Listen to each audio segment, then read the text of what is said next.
Witam Państwa bardzo serdecznie. Nazywam się Bartłomiej Kaczmarczyk i w tym odcinku chciałem Państwu zaprezentować zasady działania i funkcjonowanie tych oto sprytnych i fajnych urządzeń iBeacon, które wysyłają sygnał Bluetooth, który komunikuje się z urządzeniami, na których zainstalowane jest nasze oprogramowanie.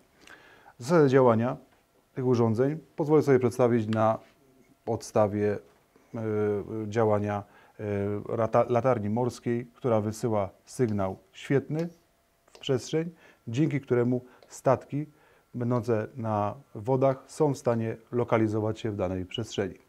Analogicznie do tego działa właśnie nasza radiolatarnia, która wysyła sygnał Bluetooth, dzięki któremu po zainstalowaniu naszej właśnie sieci tych urządzeń na terenie zakładu przemysłowego jesteśmy w stanie lokalizować się na obszarze całego zakładu przemysłowego dzięki zainstalowanym urządzeniom, dzięki zainstalowanemu oprogramowaniu na urządzeniach mobilnych.